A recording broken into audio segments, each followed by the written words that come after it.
Due to the recent release of Lene and the upcoming rerun for Lupa, one thing has plagued my mind, being the overpowered support. The support that is so strong that it can carry an entire archetype on its back. So now my question is, how do you balance the game around supports like this? That's a question I intend to dive deeper into today. So let's start with what makes these supports actually broken. The types of characters I intend to be talking about today are those in the sub-DPS class, so characters like Lene and Lupa, because I don't think you need a crash course on why Shorekeeper is so powerful. So, what makes them so good?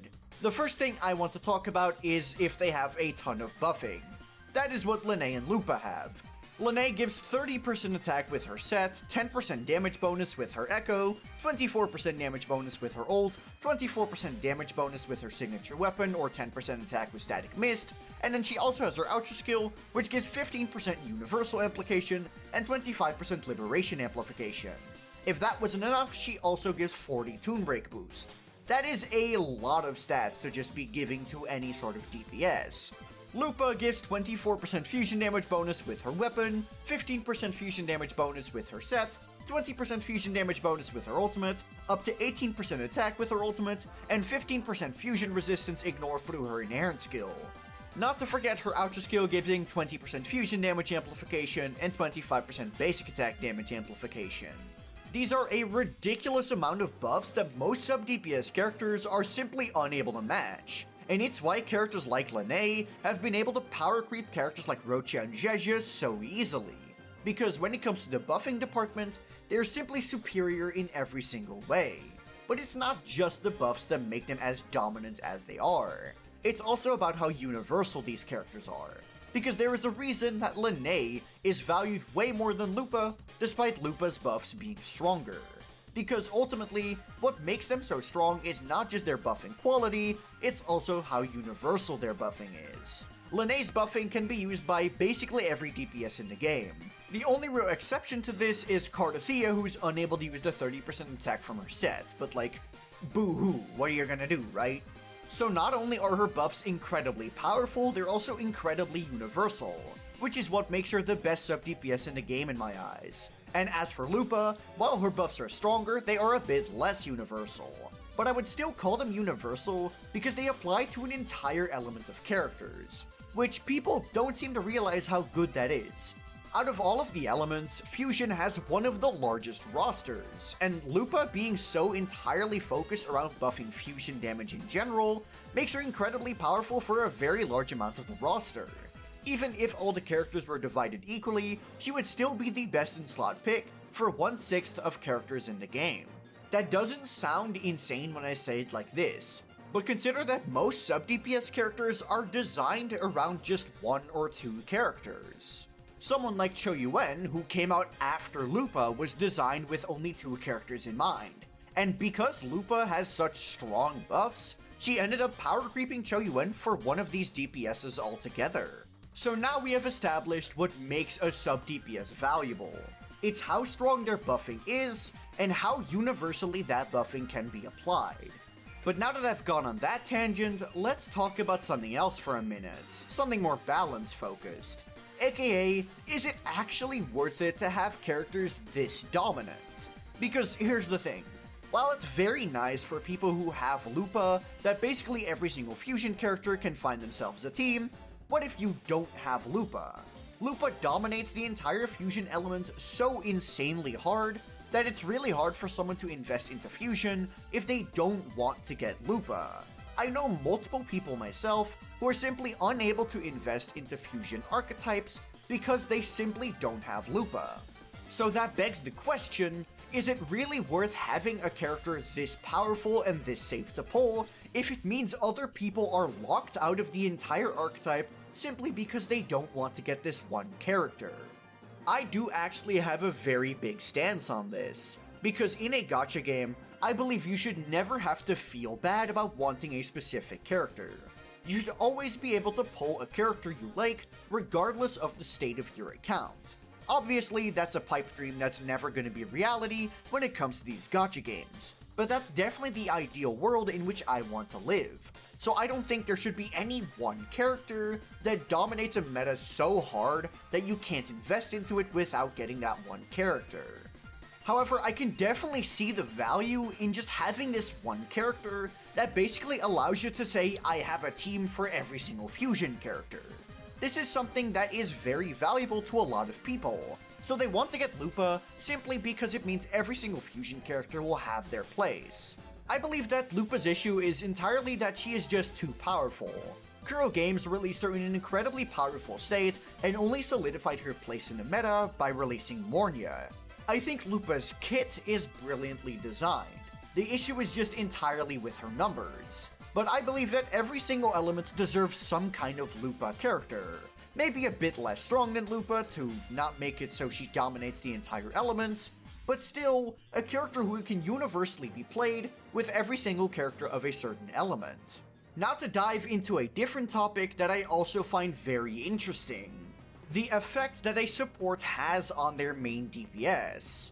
Something that has happened multiple times at this point in WuWa is that they released a support and then they released their main DPS. The main DPS is designed to work with this support in mind, but because the support already exists, they don't feel the need to make this character work with anyone else. And that's how we create characters like Zani.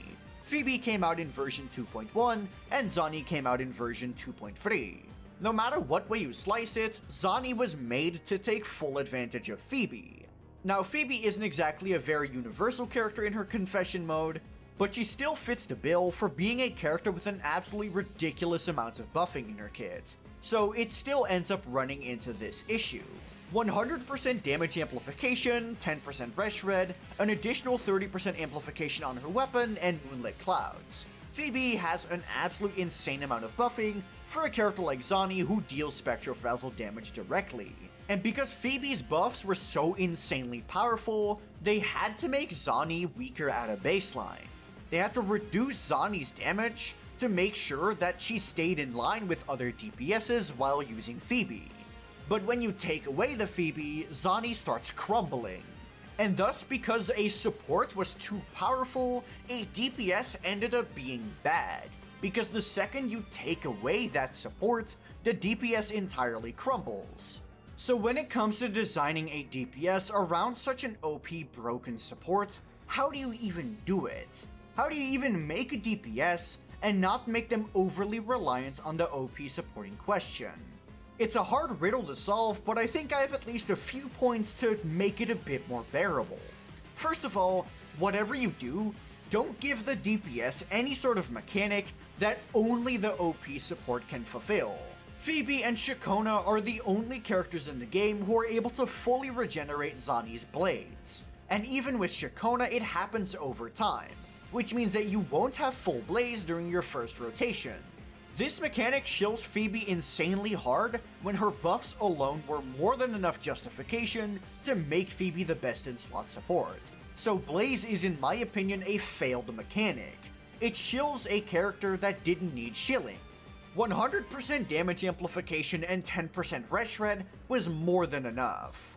The second point is to design your DPS around other sub-DPSs in the game to allow them enough alternatives. My example for this is Augusta and Mortefi. Augusta is a very standard heavy attack DPS, which means that the bog standard heavy attack buffer will work with her just fine. And this is something that is important. Like I said earlier, my philosophy dictates that you should never have to feel bad to pull a character because of how your account looks like. This means that every character needs to have at least one alternative option that while it's not their best in slot, it's still more than strong enough. Remember when Jinchi came out and she was able to use Yuenwu effectively? Yuenwu might not have had any buffing or any sort of personal damage, but Jinchi's mechanics still allowed Yuenwu to find some sort of use case. And then the final point is to simply make their kit self-sufficient. Don't make a character's kit reliant on the actions of your teammates.